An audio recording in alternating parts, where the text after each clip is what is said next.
Greetings and salutations everyone, my name is Roxfix. In one of my earlier videos, I think I was contemplating reviewing one of the albums performed by a particular synth-pop, retrowave, new wave band.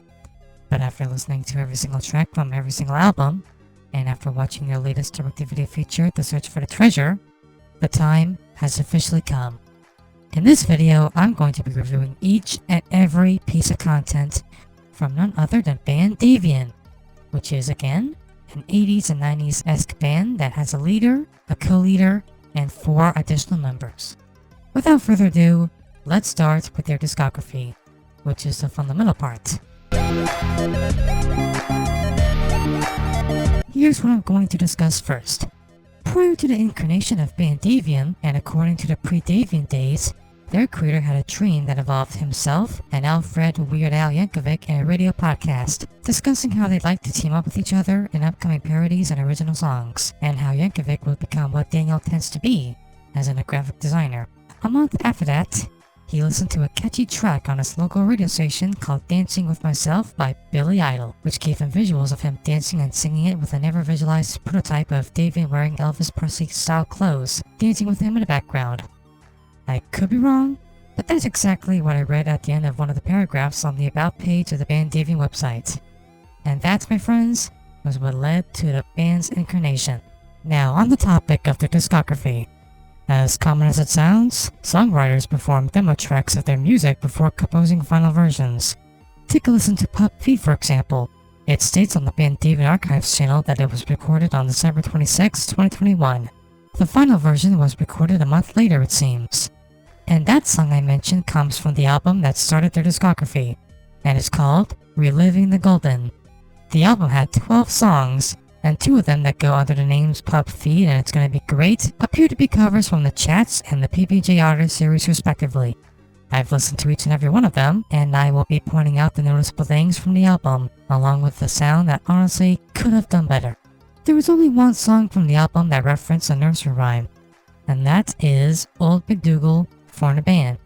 However, there's only one flaw in that song, and that is the mispronunciation of Davian's surname. Next, there are some songs that, even with the lyrics and the strength to form a melody for them, still could use some improvement. The instrumentals were a start in composing synth-pop music, with all the halcyon-sounding drums, brass, guitars, and everything, but the vocals?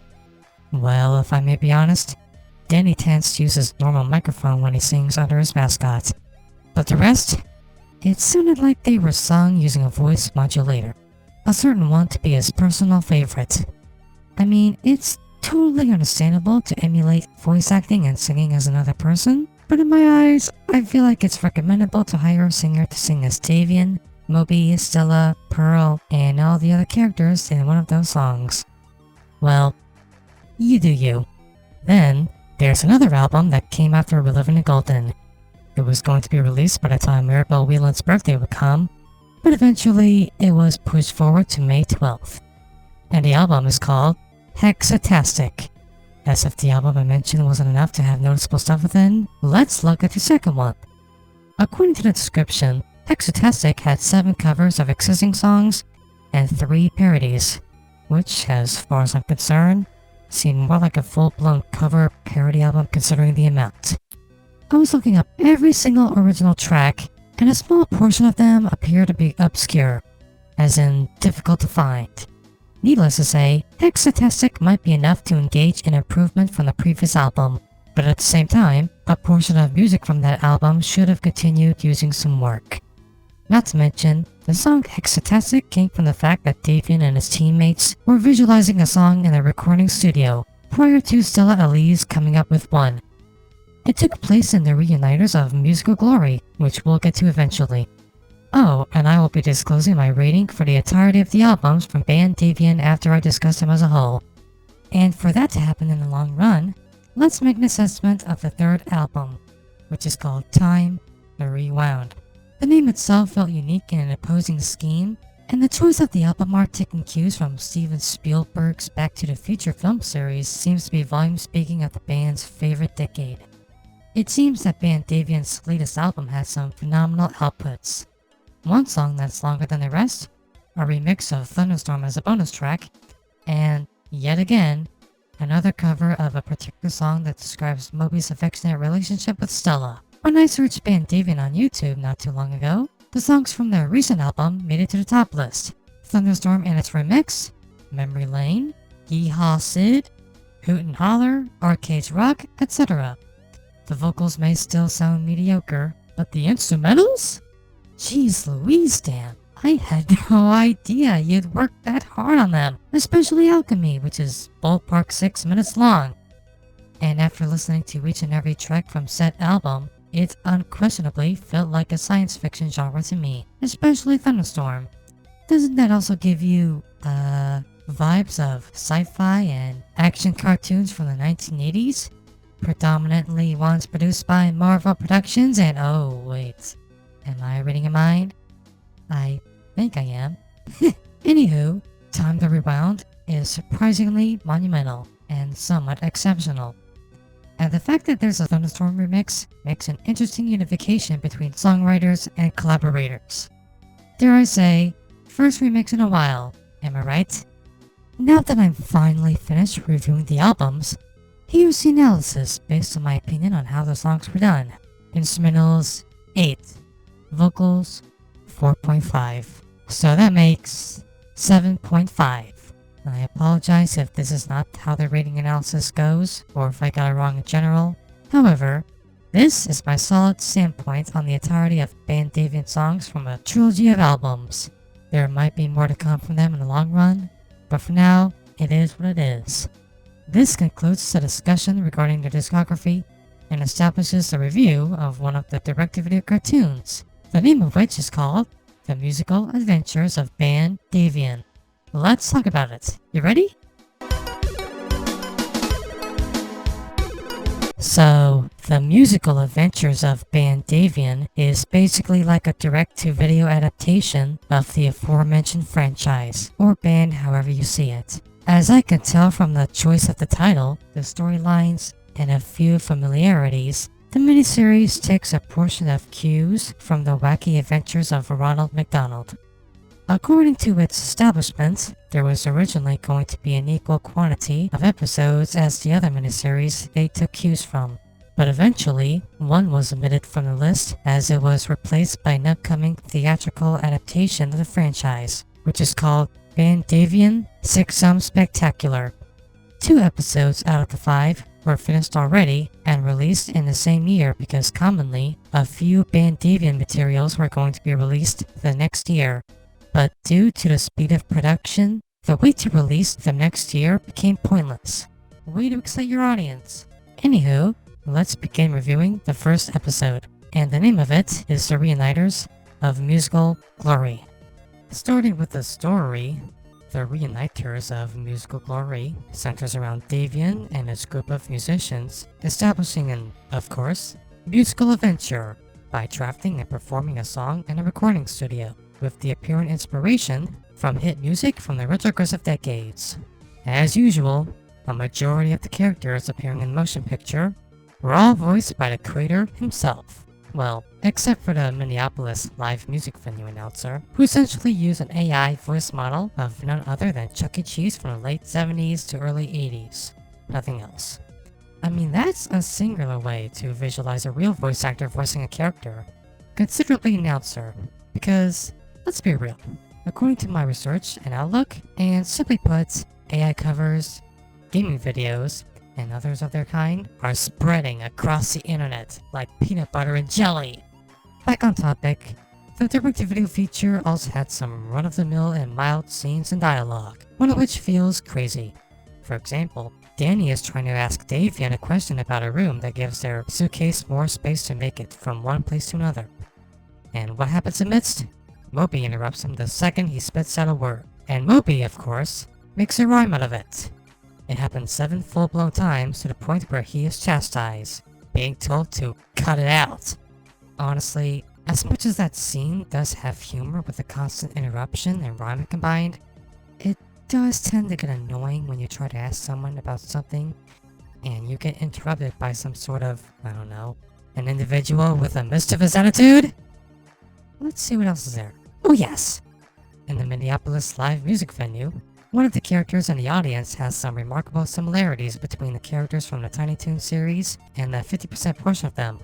And that duck, while looking similar to Plucky, is wearing a t-shirt that has an obvious reference to one of the companies you'd be familiar with from a vast array of Looney Tunes cartoons, which also applies to Tiny Toons. Prior to all that, a particular moment is when they meet two town residents by the names of Jake Simmons, who is an Arctic fox, and Matthew Foster, a beige raccoon.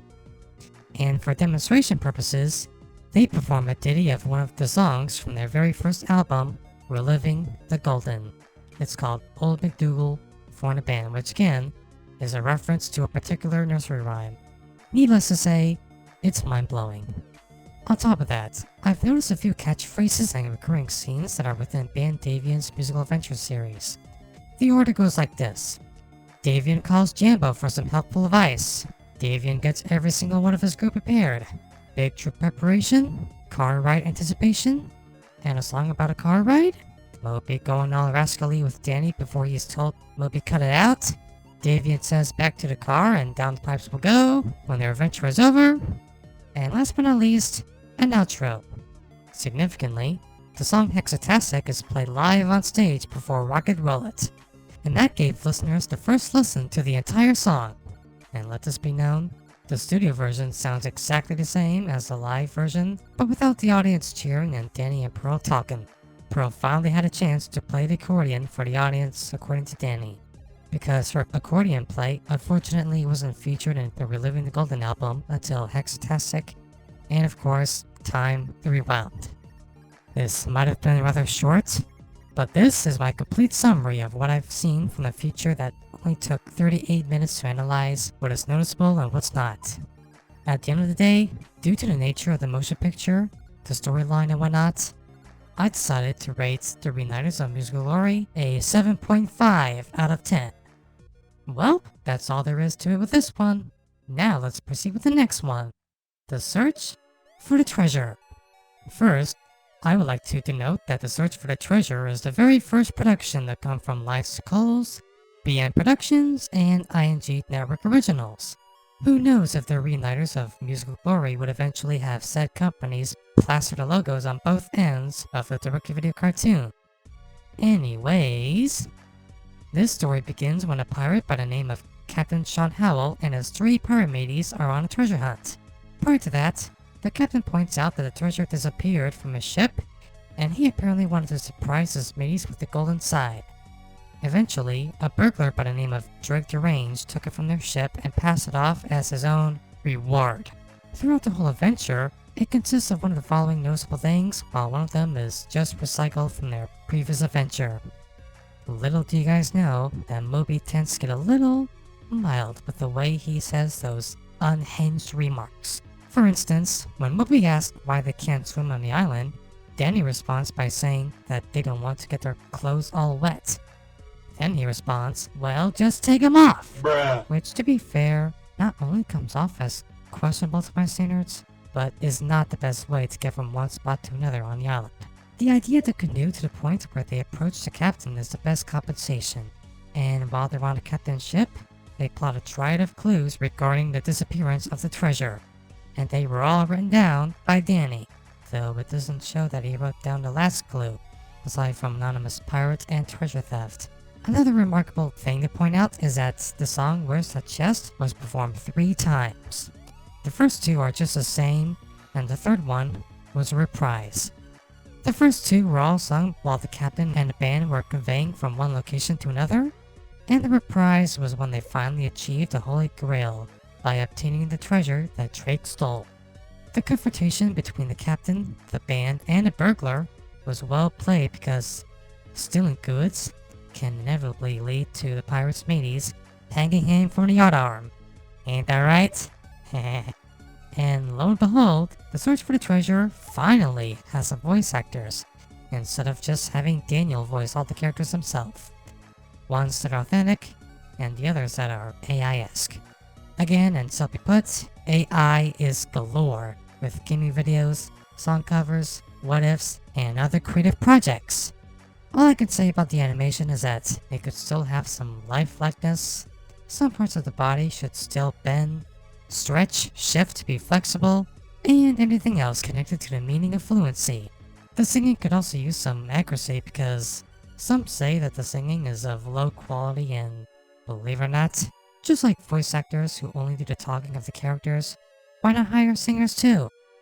The singers you'd hire might have a professional sounding microphone quality, and you'd hear what the characters are melodizing by voice more efficiently. I don't think I have much else to say about the search for the treasure, so here's a conclusion. With better voice acting, singing that sounds between average and mediocre, and choice of background music during the confrontation and likewise, I'll give it an 8 out of 10. After a long journey of going through and reviewing each and every piece of content from Bandevian, I take it that you guys try your very best to make your music sound perfect, and especially the musical adventures you establish. Just keep on taking what's wrong with your content and making it right. The more the merrier. Let this be put simply, the instrumentals sound good, but the vocals need improvement. You get the idea. And that, my friends, is an entire summary of my perspective on Bandevian, their discography, and their direct-to-video series. If you enjoyed it, please give this video a like, and subscribe to my channel for more content, reviews, and so much more. Thank you for watching, and until then, this is Roxfix, signing out. Peace!